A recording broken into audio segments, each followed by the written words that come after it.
Y para hablarnos precisamente sobre el estudio que realizó la institución a su cargo, saludamos esta mañana aquí en el estudio al doctor José Luis de la Cruz, director general del Instituto para el Desarrollo Industrial y Crecimiento Económico. Muy buenos días, doctor. Gracias por la invitación, buenos días. Bienvenido. Cuéntenos, ¿qué nos dice este informe? Bueno, en estricto sentido, nosotros lo que estábamos ahí analizando es que la parte de proteccionismo que busca presentar e impulsar el presidente Trump se ha reflejado en América del Norte, en esta negociación que está culminando, en donde en estricto sentido lo que vemos es de que a pesar de que hay una negociación exitosa, se acaban imponiendo aranceles a aluminio y acero, aranceles que no tienen una lógica económica, es decir, hoy México en realidad respecto a Estados Unidos tiene un déficit comercial en aluminio y en acero, entonces no hay una razón por la cual se pueda pensar que hay un daño a la seguridad nacional, como se argumenta, y en este sentido, cuando nosotros observamos que en el mes de abril el presidente Trump advertía de que si la negociación del Telecán no le gustaba, iba a imponer aranceles, como lo acabó haciendo, pero ahora que la negociación se dio y que sí le gustó, de todos modos dejó los aranceles en estos dos sectores.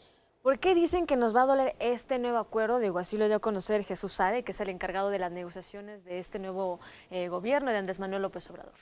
Bueno, yo creo que porque Jesús conoce las letras chiquitas, ¿no? Y conoce lo que todavía probablemente nosotros no hayamos leído con todo detalle.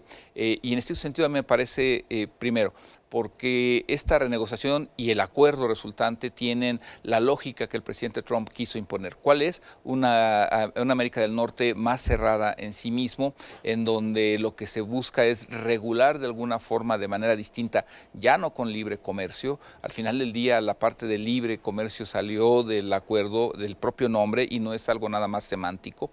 Sí me parece que se buscó generar un acuerdo que es un marco legal, pero más apegado hacia el derecho de Estados Unidos, en donde algunos de los mecanismos para resolver disputas, sobre todo entre empresas y el Estado, se diluyen.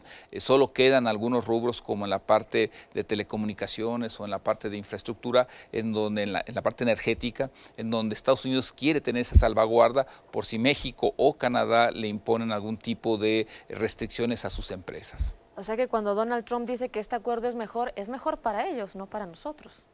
Bueno, yo creo que ese es el punto de partida justamente. Si recordamos, la renegociación del Telecán fue por una inconformidad del presidente Trump, ni siquiera de sus empresas, sino del presidente Trump con respecto a lo que el tratado en principio le estaba generando a Estados Unidos, y él dijo el peor tratado que ha firmado América en Estados Unidos. Y en ese sentido me parece que cuando logra imponer mayor contenido nacional, mayor contenido regional en la parte automotriz, pero en donde además busca impulsar mayores salarios, en donde México va a ser muy complejo que pueda cumplir con mayores salarios. Entonces sí, lo que nos da como resultante es pensar de que este acuerdo se va más hacia la lógica que buscaba imponer el presidente norteamericano. Doctor, ¿cómo explicar el artículo 32 y el 19 de este acuerdo? Bueno, en este sentido del 32, que es muy interesante, en los primeros cuatro, bueno, en el apartado 10, en los primeros cuatro elementos, lo que plantea en esencia es que si un país quiere firmar un acuerdo de libre comercio con una economía que no sea de mercado, tiene que avisar a sus socios con 60 días de anticipación, ya que tengan el acuerdo, tiene que entregar todo lo que se busca firmar con 30 días de anticipación, con todo y anexos, y que en un momento dado, si uno de estos elementos no le gusta a sus socios, pues eso puede terminar con el acuerdo actual. Que sería lo que pasaría con China, ¿no? Al final del día, las letras chiquitas de esto justamente pareciera van contra lo que nosotros llamamos el dragón en el cuarto, es decir, al final de cuentas lo que motivó la renegociación del Tratado de Libre Comercio no lo podemos desligar de la guerra comercial que vive Estados Unidos con China, que es tratar de limitar su avance en la parte sobre todo de manufacturas, en la parte de innovación tecnológica, que es el futuro del comercio y de la economía global, y en ese sentido me parece que el presidente Trump lo que buscaba es limitar justamente el acceso, no terminarlo, pero sí el acceso de la economía china hacia América del Norte. Claro. Doctor, en esta parte que mencionaba las letras pequeñas, las letras chiquitas, ¿cómo nos afectaría, por ejemplo, pues al bolsillo familiar esta parte, sobre todo en los temas que tuvimos que ceder un poco en el sector automotriz? Se mencionaba también por ahí el área de textiles, y es que a lo mejor mucha gente piensa de, bueno, pero es a nivel industria, es a nivel pues ya en niveles muy altos, ¿no?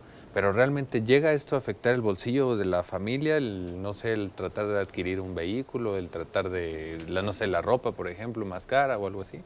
Bueno, yo creo que si nosotros contemplamos que el acuerdo comercial en América del Norte para México representa un flujo de exportaciones y de importaciones que equivale a la mitad de nuestro Producto Interno Bruto, es decir, si de ahí dimensionamos el empleo, las inversiones, que de alguna manera tienen vinculación con el acuerdo, pues nos damos cuenta que lo que ocurra en América del Norte ahora bajo el nuevo acuerdo, evidentemente que va a influir sobre qué producimos, cuánto empleo y de qué calidad se genera.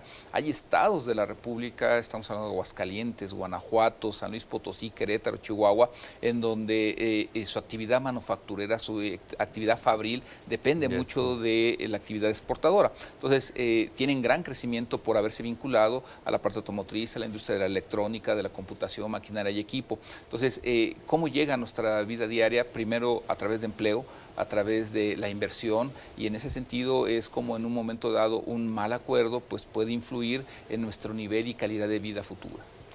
Doctor, ¿por qué dicen, yo lo leí en redes sociales, mucha gente que está inconforme, que dicen que aquí en México se producen dos tipos de coches, los que son para los mexicanos y los que van para el extranjero? Bueno, el sector automotriz es muy particular, ¿no? Realmente prácticamente la mitad de lo que consumimos de automóviles pues viene de fuera, es decir, es importado. México se ha vuelto una plataforma exportadora en el sector automotriz muy poderosa, en donde las grandes empresas transnacionales ven a México como un lugar ideal para estar por la calidad de su mano de obra, la cercanía con el mercado a donde lo quieren dirigir, que es hacia Estados Unidos, y la calidad también de ingenieros técnicos que están alrededor. Hay facilidades pues logísticas para que se instalen. Sin embargo, me parece que esos automóviles pues cumplen las normas de seguridad, las normas de calidad del mercado al que se dirigen. Y en este sentido me parece que es importante garantizar que esas normas pues se acaben trasladando también a México, claro, para poder disfrutar de un automóvil similar al que hay en Estados Unidos. Claro. Doctor, si bien nos mencionaba esta firma podría quedar lista el 29 de noviembre, le tocaría todavía al presidente Enrique Peña Nieto. ¿Qué pendientes quedarían para la nueva administración o cuáles serían los puntos a poner bajo la lupa? Bueno, ese es bien interesante. Nosotros en un reporte que hicimos hacemos una reflexión de lo que dijo el presidente Salinas en agosto de 1992, cuando se anuncia justamente la culminación de la negociación de lo que era el tratado. Y básicamente lo que él decía era que el tratado iba a dar empleo, iba a dar mejores salarios, iba a dar crecimiento económico. Los diversos estudios a nivel académico que existen muestran que eso no necesariamente ocurrió.